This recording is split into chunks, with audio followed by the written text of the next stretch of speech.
Bonjour et bienvenue. Dans cette vidéo, je vais vous donner des indications sur les exercices du 9 avril.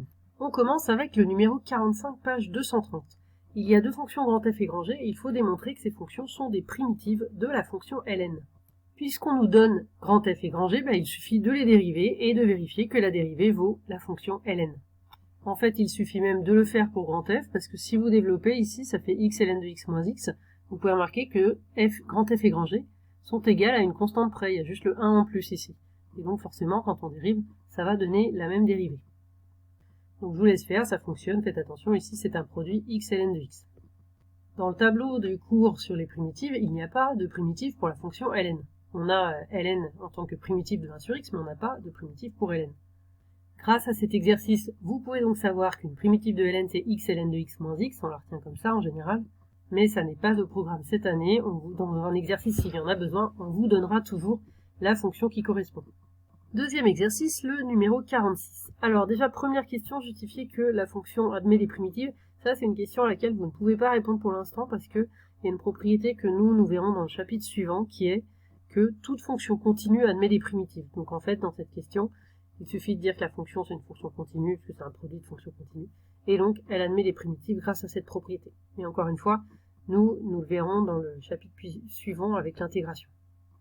Deuxième question, il faut déterminer les réels a et b tels que la fonction grand F soit une primitive de petit f. Ici, on est dans une situation où on ne connaît pas de primitive simple de petit f. Dans le tableau, on n'a pas ce genre de fonction.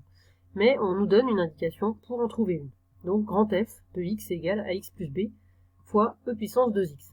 Pour déterminer a et b, on va utiliser le fait qu'on veut que grand F soit une primitive, c'est-à-dire on veut que la dérivée de grand F soit petit f. Donc on veut que grand F' soit égal à petit f. Grand F, c'est un produit, j'appelle ceci u à x plus b, et v, j'appelle e puissance 2x. Donc j'applique la formule du produit, j'ai mis tout ça ici, u c'est à x plus b, donc la dérivée c'est a, et puis v c'est égal à e puissance 2x, la dérivée de e puissance u c'est u' e puissance u, donc ici u' c'est 2, la dérivée de 2x c'est 2, donc 2 e puissance 2x. Je dérive donc grand F, u'v plus uv'. Maintenant je développe un petit peu là le 2, j'ai développé là la parenthèse, ça fait 2ax plus 2b, et puis je vais factoriser e puissance 2x partout, donc dans la parenthèse j'ai 2ax plus 2b, et il y a aussi le plus a qui est ici. Ceci c'est donc f' de x, et on veut que ce soit égal à f de x, c'est-à-dire, donc j'ai réécrit f' de x, on veut que ce soit égal à f de x. On peut simplifier par e puissance 2x puisque ce n'est jamais nul, puissance n'importe quoi est toujours strictement positive, donc on simplifie. Donc on obtient 2ax plus a plus 2b doit être égal à 3x moins 1. Cette égalité, il faut qu'elle soit vraie pour tout réel x. Donc en fait ici on a une fonction affine, c'est un polynôme de degré 1. Pour que deux polynômes soient égaux sur R, eh bien il faut que les coefficients soient égaux 2 à 2. Donc j'ai mis les couleurs pour bien voir les coefficients. Le coefficient du terme x c'est 2a à gauche et 3 à droite, donc ils doivent être égaux. Et le coefficient de la constante c'est a plus 2b à gauche et moins 1 à droite, ils doivent être égaux. On obtient donc ces deux équations, j'ai remis les couleurs pour que vous voyez bien le rapport, qui sont assez simples à résoudre, puisqu'en haut on n'a que a, ça donne a égale 3,5, et pour la deuxième équation, vous remplacez a par 3,5 et vous terminez, je vous laisse finir. Donc ceci va vous permettre de trouver grand F une primitive de petit f. Dernière question, en déduire l'ensemble des primitives. Et bien ça, on sait, quand on en a une, qu'on a l'ensemble des primitives en rajoutant une constante. Troisième exercice, numéro 67, page 233. On a une équation différentielle y' plus y égale x carré plus x. Ça, c'est une équation différentielle qu'on ne sait pas résoudre a priori. Nous, ce qu'on sait faire, c'est quand on a des constantes. Ici, x carré plus x, c'est pas une constante.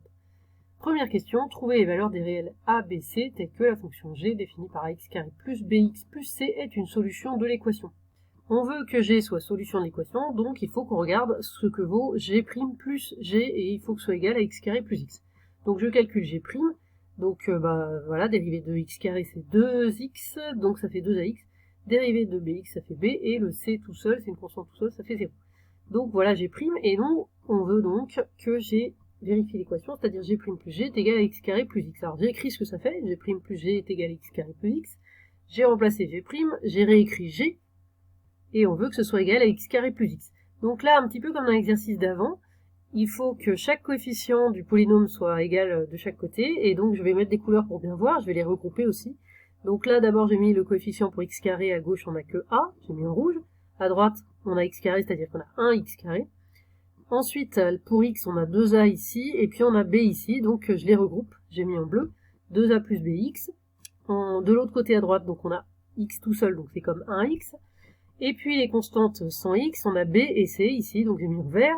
À droite, on n'a rien, c'est-à-dire qu'on a 0. Et on va écrire que chaque coefficient doit être égal à gauche et à droite. On obtient donc trois équations. Une équation pour le terme en x carré, donc a égale 1. Bah là, on a directement la valeur de a. Une équation pour le terme en x, c'est 2a plus b égale à 1. Et puis l'équation pour la constante b plus c égale à 0. Donc je vous laisse terminer de résoudre. J'ai remplacé là ici le a par 1. Vous allez donc trouver b, et ensuite vous allez remplacer b dans la dernière, vous allez donc trouver c. Deuxième question, on déduit les solutions d'équation E. Et bien ça, on a déjà fait un exercice comme celui-là, et puis c'est une démonstration dans le cours pour y' égale à y plus b. On va utiliser le fait qu'on connaît déjà une solution, et ensuite on fait la différence avec une autre solution. Donc on considère petit f une solution 2, on ne sait pas encore comment elle s'exprime. Ce qu'on sait, c'est qu'elle vérifie l'équation, donc f' plus f égale x carré plus x. Pour la suite, j'ai passé le f de l'autre côté pour voir que f' c'est égal à moins f plus x carré plus x. G, la fonction qu'on a vue au petit 1, elle est aussi solution. Donc elle vérifie cette même équation, donc même chose, g' égale moins g plus x carré plus x. Et maintenant, quand on regarde leur différence, j'appelle une autre fonction h, c'est f moins g, qu'on regarde la dérivée de f moins g, donc ça fait f' moins g', f' on remplace, ça fait moins f plus x carré plus x, g' on remplace moins g plus x carré plus x, donc les x carré plus x, puisqu'il y a un moins devant la parenthèse là, se simplifient. Il reste juste moins f, moins g, donc moins f plus g, c'est-à-dire moins, entre parenthèses, f moins g, et donc moins h. Ainsi, h est solution de l'équation différentielle y' égale moins y, puisque h' égale moins h.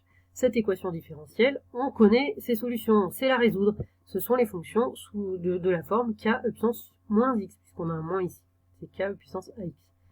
Ensuite, pour revenir à f, une solution de E, puisque h c'est f moins g, en passant de l'autre côté, ça fait f égale h plus g, et donc on en déduit que f est de la forme k e puissance moins x, donc h, plus g, je vous laisse remplacer ABC par les valeurs que vous avez trouvées, et puis, donc, avec k, une constante réelle. Pour le dernier exercice, je vais le faire dans une autre vidéo, car c'est déjà un petit peu long.